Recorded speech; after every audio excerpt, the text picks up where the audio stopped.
Kiranya Tuhan berkenan memberkati rumah keluargaku. Apa yang telah Tuhan berkati, diberkatilah untuk selamanya.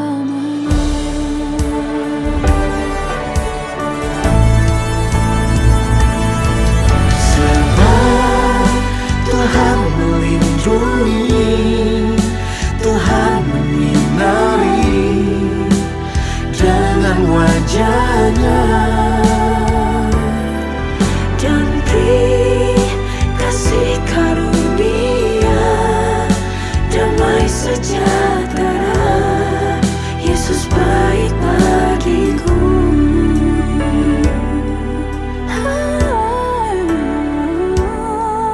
Kiranya Tuhan berkenan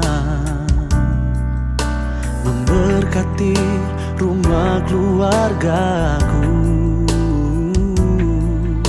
Apa yang telah Tuhan berkati, diberkatilah untuk selamanya. Tuhan melindungi, Tuhan menyinari dengan wajah-Nya, dan beri kasih karunia, damai sejahtera. Yesus baik bagiku. Tuhan baik bagiku. Tuhan baik untuk selamanya. Berkat-Nya melimpah seumur hidupku. Berkat-Nya melimpah seumur hidup kita. Tuhan baik. Tuhan baik untuk selamanya.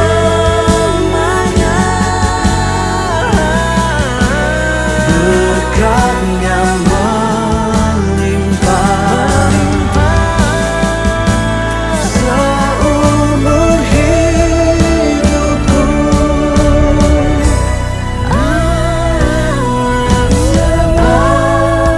Tuhan melindungi, Tuhan menyinari dengan wajah-Nya.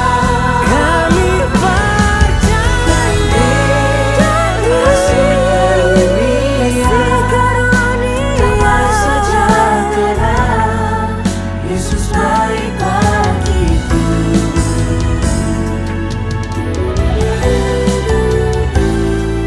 Percaya Yesus baik bagiku.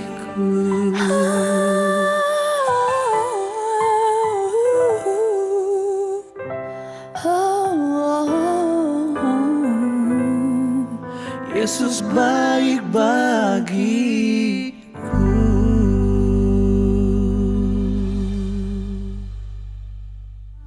Saya Seno Wijaya, Abba Love Ministry, bersyukur untuk kesempatan bisa melayani dan berbagi kebenaran firman Tuhan kepada setiap saudara.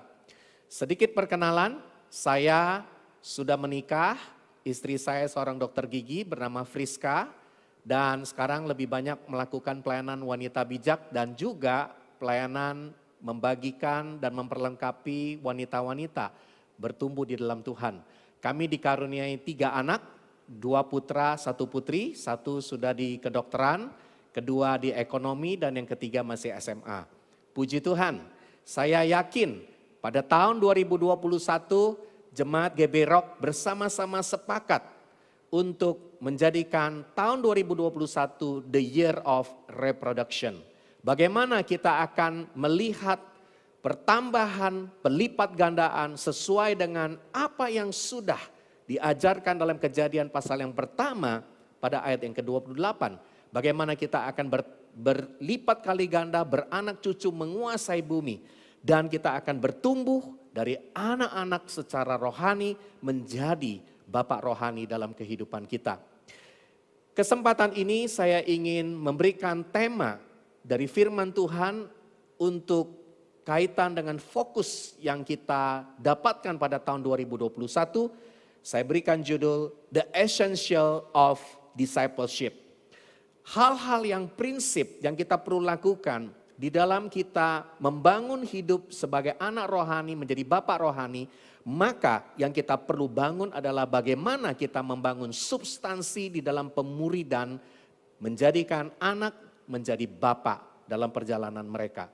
Saya ingin berbagi di dalam Lukas pasal yang ke-12 ayat yang pertama. Karena ada 3 kelompok orang yang berjumpa dengan Yesus di dalam ayat ini.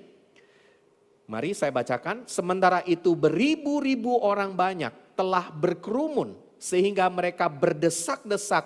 Lalu Yesus mulai mengajar pertama-tama kepada murid-muridnya. Katanya, waspadalah terhadap ragi, yaitu kemunafikan orang Farisi. Ada 3 kelompok orang yang kita bisa temukan dari ayat yang kita sudah baca.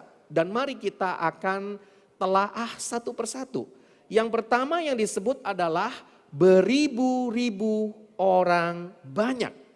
Kelompok yang pertama, Alkitab berkata bahwa ada banyak orang atau orang banyak, seperti dalam Yohanes 2 ayat 23 sampai 24 berkata, dan sementara Yesus di Yerusalem selama hari Paskah, banyak orang percaya dalam namanya. Karena mereka telah melihat tanda-tanda yang diadakan oleh Yesus, tetapi Yesus sendiri tidak mempercayakan dirinya kepada mereka karena ia mengenal mereka semua. Jadi Tuhan mau setiap kita bukan hanya sekedar menjadi orang banyak.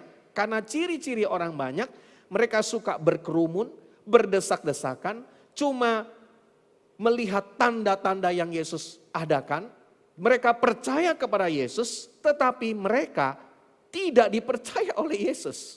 Pertanyaan kepada setiap kita pada hari ini, apakah engkau orang percaya, orang banyak yang percaya saja, atau engkau menjadi orang kepercayaannya Yesus? Tentunya kita mau menjadi orang kepercayaannya Yesus. Hari ini kalau kita melihat di dalam gereja, kita menemukan ada banyak orang yang duduk di kursi gereja, mereka menjadi orang banyak. Yang penting datang, yang penting beribadah. Tapi kita tidak tahu kalau lagi masa online ini apakah juga mereka beribadah dengan sungguh-sungguh. Tapi saya yakin bahwa jemaat GB Rock kita tidak mau menjadi orang banyak. Dan kemudian Yesus berkata kita juga mesti waspada, ada kelompok yang kedua yang disebut orang Farisi atau ahli Taurat. Ciri-cirinya saya tidak bacakan ayatnya secara lengkap, tapi kita bisa melihat yaitu Lukas 16 ayat 14, mereka adalah hamba uang. Jadi fokusnya mengikut Tuhan hanya mau kepada uang. Dia mau mencari uang atau dia menjadikan uang sebagai tuan dalam hidup mereka. Dan bahkan ciri berikutnya lagi dikatakan sampai Yesus berkata, celakalah kamu karena mereka adalah orang-orang munafik. Mereka sudah mendengar kebenaran tapi mereka tidak bisa melakukan apa yang menjadi kebenaran tersebut. Maka di dalam gereja kita sering temukan yang ada di kursi gereja juga, yaitu orang yang mewakili kelompok yang saya sebut kelompok agamawi. Siapakah kelompok agamawi? Orang yang sudah banyak tahu, orang yang sudah mendengar khotbah bukan sekali, bahkan mungkin ini menjadi gambaran orang Kristen lama. Ya, coba lihat kiri kanannya, jangan-jangan ada orang Kristen lama. Memang kita nggak bisa lihat secara real, tidak semuanya, tapi mungkin juga ada yang onsite, tapi juga ada yang online. Namun saya yakin semua kita tidak mau menjadi kelompok sekedar orang yang punya pengetahuan, banyak tahu tapi tidak bisa melakukan apa yang dia ketahui. Maka hari ini saya percaya setiap kita, mari kita jangan jadi sekedar orang yang sudah lama kenal Tuhan, namun kita tidak melakukan apa yang menjadi kebenaran Tuhan. Namun Tuhan mau setiap kita menjadi kelompok yang ketiga. Mari hari ini saya mau ajak kita baca bersama-sama Matius 13 ayat 11 sampai 12. Jawab Yesus kepadamu, siapamu? Murid-murid Yesus. Wow, saya yakin bahwa setiap kita yang ada di GB Rock, di gereja ini, kita mau menjadi murid Yesus. Waktu engkau duduk di kursi-kursi gereja, waktu engkau hidup di dalam perjalananmu, engkau tidak menjadi orang banyak, engkau juga bukan menjadi kelompok agama, tetapi engkau menjadi murid-murid Yesus. Kenapa? Karena Yesus berkata kepada murid-muridnya diberi karunia untuk mengetahui rahasia kerajaan sorga. Wow, kita diberitahu rahasia kerajaan sorga. Berapa banyak saudara yang mau mengalami diberitahu rahasia kerajaan sorga? Luar biasa, nggak usah jauh-jauh. Rahasia apa yang kita mau tahu dalam Tuhan? Kalau hari-hari ini rahasia orang lain aja kita pengen tahu. Ya kan, rahasia ada yang suka nonton atau mencari tahu rahasia artis, ya rahasia aktor, rahasia berita tertentu. Jauh lebih penting kita tahu rahasia kerajaan sorga. Setuju? Kalau kita yang ada di komen, silakan boleh kasih komen. Atau di live chat kalau ada, boleh kasih komen juga. Kita mau dan kita pasti diberitahu rahasia kerajaan sorga. Tetapi kepada mereka, siapa mereka? Orang banyak dan ahli Taurat, orang Farisi tidak diberitahu rahasia itu. Maka kita mengerti apa yang dimaksud dengan karena siapa yang mempunyai kepadanya akan diberi. Wow, yang dimaksud mempunyai apa? Yang mempunyai dan tahu rahasia-rahasia kerajaan sorga. Semakin dia tahu, diberitahu, dia mempunyai, dia akan semakin diberi. Diberi apa? Diberi pewahyuan, diberi rahasia-rahasia yang lain lagi. Sehingga ia berkelimpahan, dia mengerti apa yang menjadi maksud dan rencana Tuhan. Inilah yang dimaksud, yaitu Tuhan mau kita semua menjadi murid-muridnya, menjadi orang kepercayaannya Yesus. Kalau saudara menjadi orang kepercayaan Yesus, saudara pasti akan diberitahu rahasia di dalamnya. Amin. Ya, dan kalau kita temukan dikatakan di sini, tetapi siapa yang tidak mempunyai apapun yang ada padanya akan diambil daripadanya. Dari ayat yang kita baca. Maka saya yakin bahwa kita semua harus punya kehidupan sebagai murid-muridnya yang semakin hari semakin dipercaya oleh Tuhan. Nah, kita mau melihat di dalam pendidikan orang Yahudi ada 3 tingkatan. Yang pertama, kalau kita temukan mereka waktu mengikuti guru-guru atau rabi mereka. Ada level pertama yang disebut dengan bed saver. Yaitu usia 5-10 tahun diajar oleh rabi di sinagog seperti pesantren yang kita lihat pada hari ini. Belajar atau hafal 5 kitab Pentatuk. Kejadian, Keluaran, Imamat, Bilangan, Ulangan. Dan setelah lulus di seleksi ketat, mereka dapat melanjutkan ke level berikutnya. Itu tingkat pertama pada usia, kalau kita lihat 5-10 itu berarti masih usia anak-anak. Ya, kalau kita istilahkan sekolah minggu atau usia teens ya. Kemudian Bet Midras itu level yang kedua. Usia 10 sampai 15 tahun. Berarti ini sudah dari usia teens ke youth ya. Dari usia pra remaja kepada remaja. Mereka belajar seluruh perjanjian lama yaitu prinsip the power of question. Mereka sudah mulai diajarkan belajar bertanya, bukan pasif hanya menerima. Setelah lulus pada murid ini mereka mulai memilih rabi. Siapa rabi? Rabi itu adalah guru kehidupan. Yesus juga adalah rabi yang memiliki penafsiran atau peraturan rabi yang mereka yakin mereka sanggup memikulnya.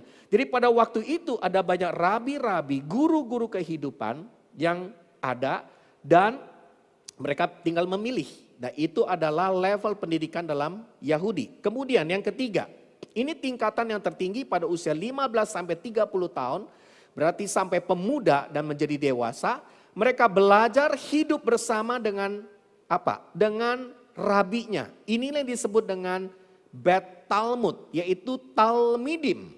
Ya, Talmidim artinya cover in the dust of your rabbi. Engkau mengikut perjalanan bahkan debu-debu yang ada di dalam perjalanan guru kehidupanmu.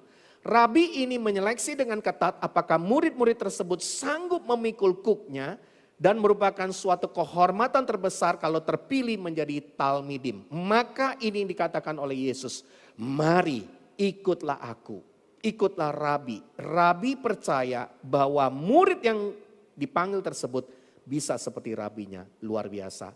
12 murid Yesus dipanggil, maka Yesus memberikan kepercayaan kepada mereka, ikutlah aku.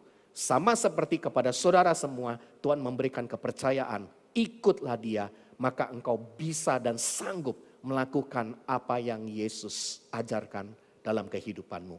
Untuk menggali dalam 3 tingkatan pendidikan Yahudi, ada pelajaran yang lain, kita tidak bahas secara detail, namun ini adalah satu proses dalam perjalanan kita. Kita bisa melihat pendidikan orang Yahudi memberikan satu gambaran bagaimana murid Yesus juga belajar di dalamnya. Apa yang Tuhan pesankan di dalam perjanjian baru bahkan di dalam kehidupan pada hari ini. Semua saudara dipanggil oleh Yesus menjadi murid-murid Yesus untuk melakukan Matius 28 ayat 19 dan 20. Yaitu melakukan amanat agung. Inilah yang mendasari the year of reproduction di dalam perjanjian baru dari Kejadian 1 yang tadi sudah kita baca. Yang kita sudah dengar. Yaitu amanat agung di mana dikatakan pada ayat 19a, karena itu pergilah, jadikanlah semua bangsa murid Yesus. Bukan jadikan mereka orang banyak, bukan jadikan mereka kelompok agama, sekedar banyak tahu, tapi jadikan mereka murid Yesus. Artinya dari awal sejak orang berdosa ditantang untuk menjadi murid Yesus. Orang kepercayaan Yesus. Dan ada kata jadikanlah semua bangsa. Ada berapa bangsa di dunia ini? Kata bangsa di sini bukan hanya bicara tentang bangsa satu negara, tapi bicara etnos, etnik, suku. Wow, ada banyak sekali suku-suku bangsa di berbagai bangsa yang hari ini mereka perlu menerima berita Injil dan menjadi murid Yesus. Ini bicara kuantitatif. Jadi murid Yesus harus reproduksi secara kuantitas, jumlah. Namun gak cukup sampai di kuantitas, ada yang kedua. Amanat agung juga bicara tentang fokus di dalam 20a. Dan ajarlah mereka melakukan segala sesuatu yang telah kuperintahkan kepadamu. Jadi bukan hanya bicara jumlah, tapi juga bicara kualitas, kualitatif. Bagaimana mereka melakukan segala sesuatu yang sudah diperintahkan oleh Yesus. Jadi fokusnya bukan hanya pada pengetahuan semata-mata, tapi pada ketaatan dengan apa yang sudah diajarkan.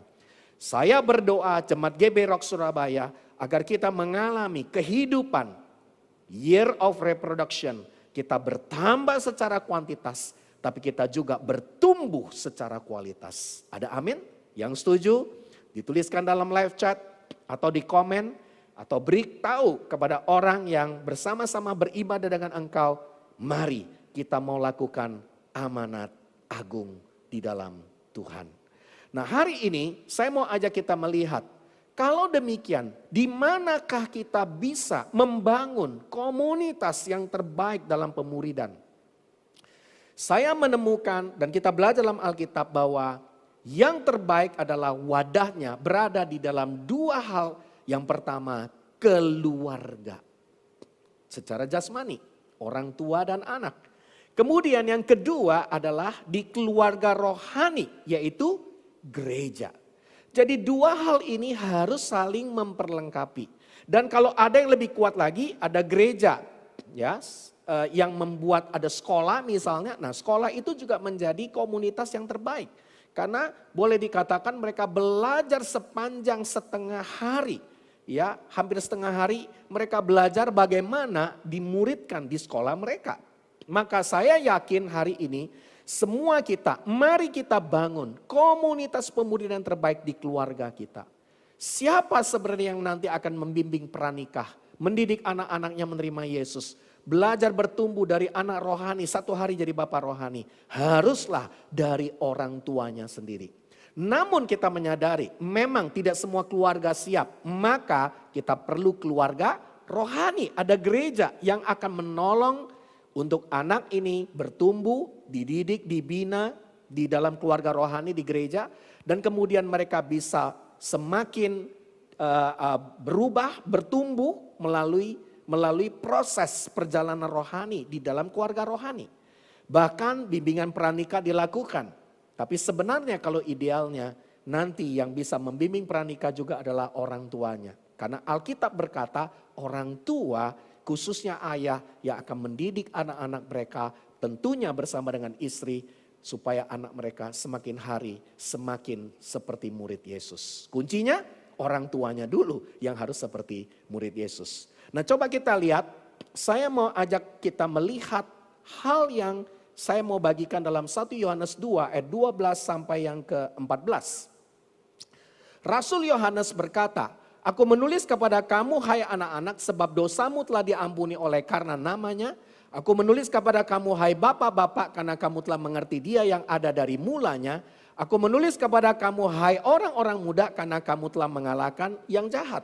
Kemudian diulang lagi pada ayat yang ke-14. Ya, coba kita lihat 14. Aku menulis kepada kamu hai anak-anak karena kamu telah mengenal Bapa. Aku menulis kepada kamu hai bapak-bapak karena kamu mengenal dia yang ada dari mulanya.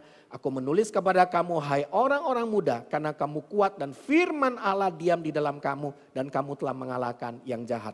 Detail-detail di dalamnya ya tentunya dari gereja nanti akan menyiapkan dan mengajarkan prinsip-prinsip tersebut. Namun kalau kita perhatikan sebenarnya ayat ini ditujukan untuk siapa? Apakah yang dimaksud secara usia atau secara rohani? Kalau kita baca di dalamnya ini bicara konteks rohani.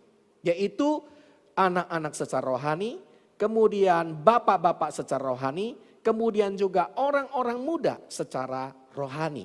Karena ada ciri-cirinya di dalam pernyataan tersebut. Hari ini saya mau membagikan di dalam kehidupan ini kita punya 3 peran. Ya, kita punya 3 peran.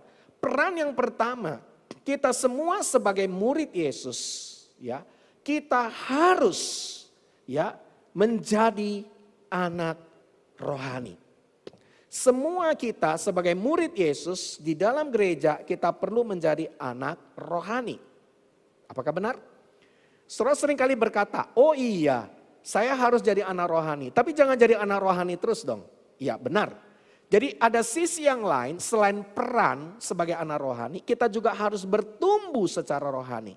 Nah apa yang kita harus bertumbuh? Kita harus bertumbuh bukan hanya sekedar menjadi anak rohani. Alkitab juga berkata kita harus bertumbuh menjadi orang muda rohani. Amin.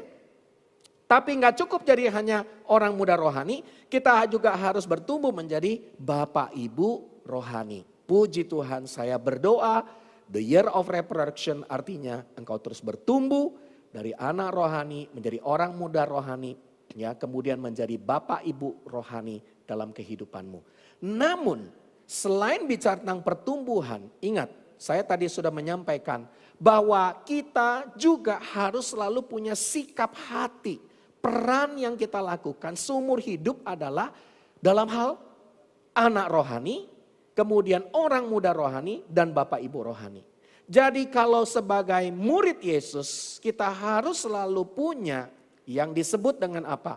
Kita disebut dengan anak rohani yang memiliki bapak ibu rohani. Nah, jadi ini ada dua sisi.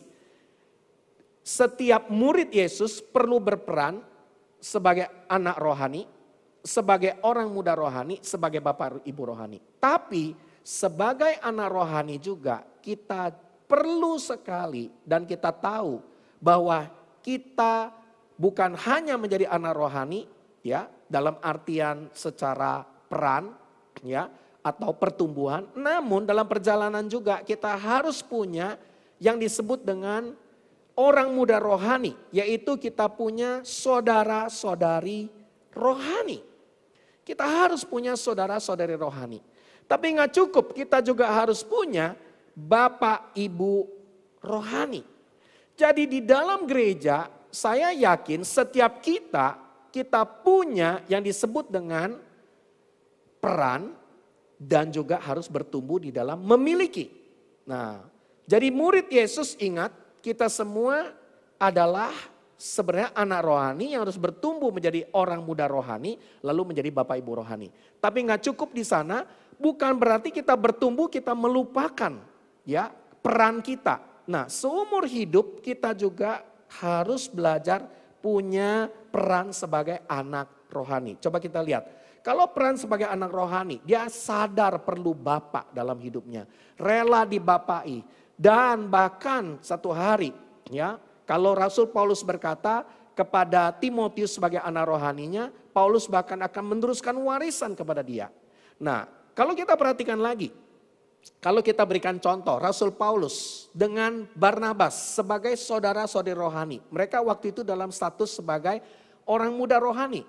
Itu adalah tempat di mana mereka lakukan apa? Mereka saling menajamkan, saling menguatkan satu dengan yang lain. Ya, walaupun ada konflik, ada pergumulan, tapi ada saluran kasih, ada akuntabilitas, ada kesepakatan di dalamnya. Dan yang luar biasa, Paulus sebagai bapak ibu rohani kepada Timotius, dia menjadi tudung rohani. Apa ciri-ciri bapak ibu rohani? Dia menjadi tudung rohani.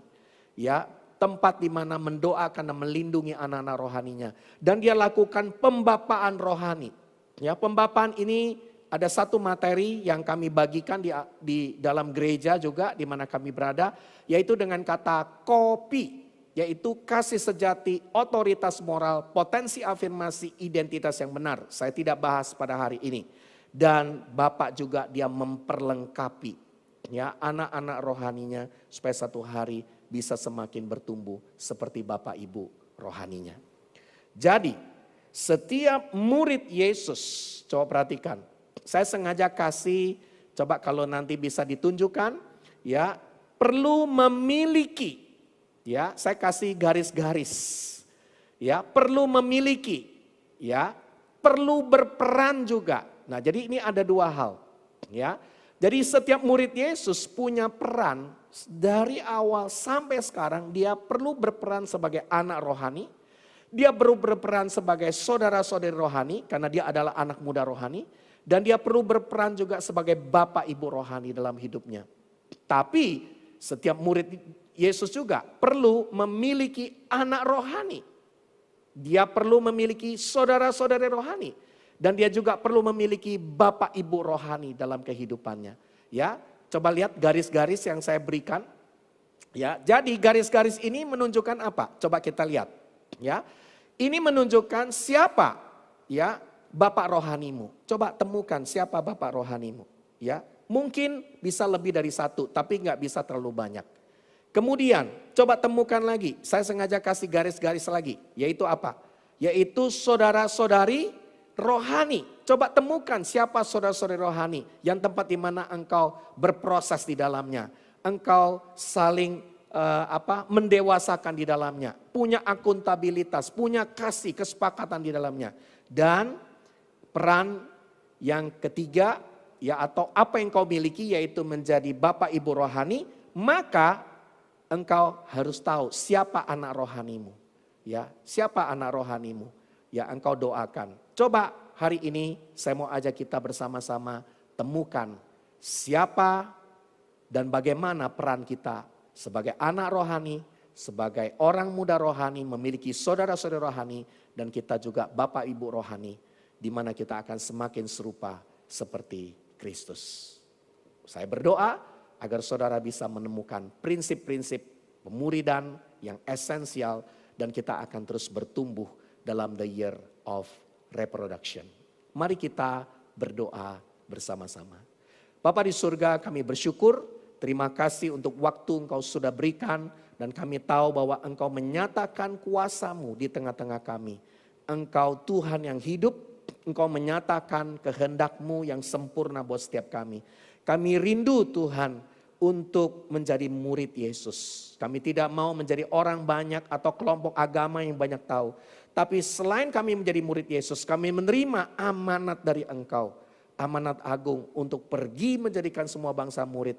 Dan mengajar mereka semua kualitas apa yang Yesus ajarkan buat hidup kami.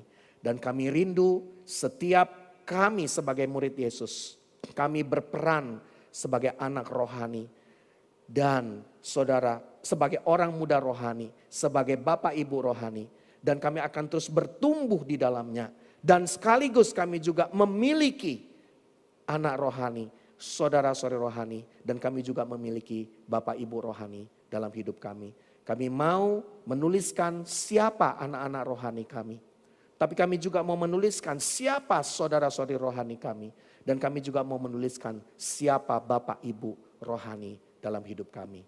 Terima kasih Yesus, kami serahkan seluruh firman-Mu, biar kiranya akan bertumbuh, berbuah, berlipat ganda, dan kasih karunia Tuhan akan terjadi. Kami akan menjadi murid Yesus yang mengerti firman, dan tanah hati kami akan berbuah 100 kali, 60 kali, bahkan 30 kali dalam hidup kami. Terima kasih Bapa, kami serahkan ke dalam tangan-Mu. Jadilah apa yang menjadi kehendak-Mu supaya kami mengalami the year of reproduction. Tahun di mana kami mengalami reproduksi, pelipat gandaan bertambah banyak sehingga bumi dipenuhi oleh Engkau, pribadi-pribadi yang serupa seperti Kristus. Dalam nama-Mu kami berdoa dan bersyukur. Semua kita yang percaya sama-sama katakan amin. Yang percaya hidupnya penuh dengan mujizat Tuhan, katakan amin. Sekali lagi katakan amin. Saya percaya saudara, waktu Tuhan memurnikan hati kita semua. Hidup kita bukan hanya penuh dengan mujizat, tapi siapkan hati saudara untuk terima ledakan-ledakan kuasa Tuhan. Amin. So ini lagu terakhir, saya gak mau saudara berdiam diri. Saya mau saudara melompat, saya mau saudara menari. Bebaskan tubuh saudara, bebaskan roh saudara. Kita mau all out buat Tuhan kita. Amin. Yang siap terima ledakan Tuhan katakan amin.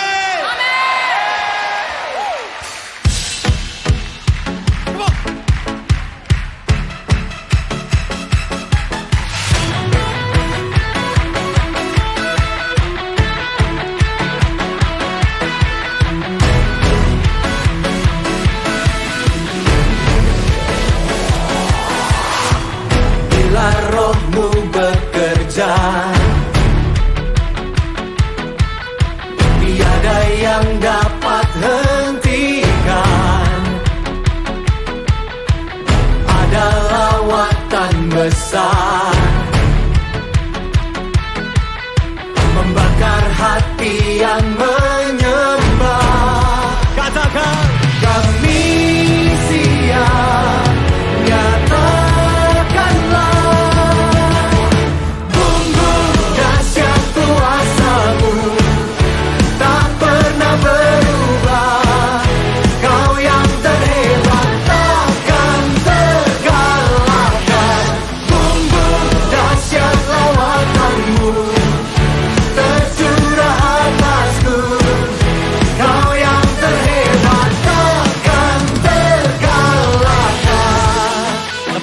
yang paling meriah bagi Tuhan kita. Roh-Mu bekerja di dalam kami. Bila Roh-Mu bekerja, tiada yang dapat hentikan. Ada lawatan besar yang membakar hati yang Kami siap Tuhan. kami siap. Nyatakanlah bumbu dahsyat kuasa-Mu, tak pernah berubah. Kau yang terhebat, takkan terkalahkan. Bumbu dahsyat lawakan-Mu tercurah atasku. Kau yang terhebat, takkan terkalahkan. On piano, Joseph S. Java. And give it up for all NDC worship musicians and the orchestra.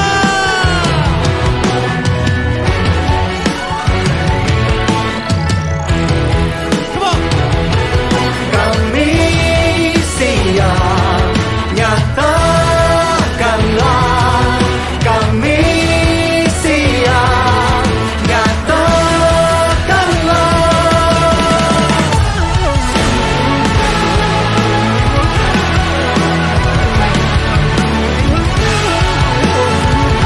Come on, everybody. Joe!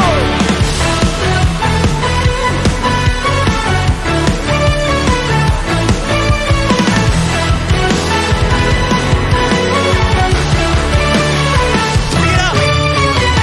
Bumbu dahsyat kuasa-Mu, tak pernah berubah.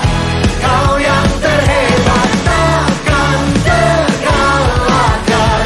Bumbu dahsyat lawakan-Mu tercurah atasku. Kau yang terhebat, takkan terkalahkan. Sing it.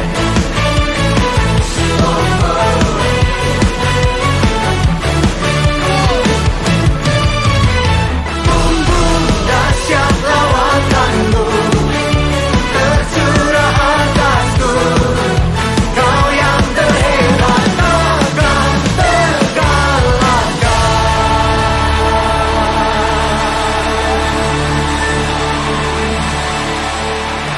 Memberikan sorak-sorai yang paling meriah bagi Tuhan.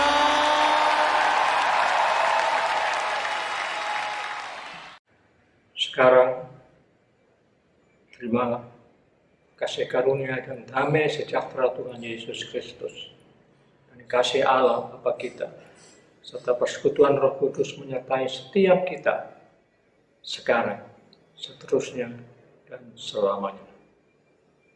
Amin.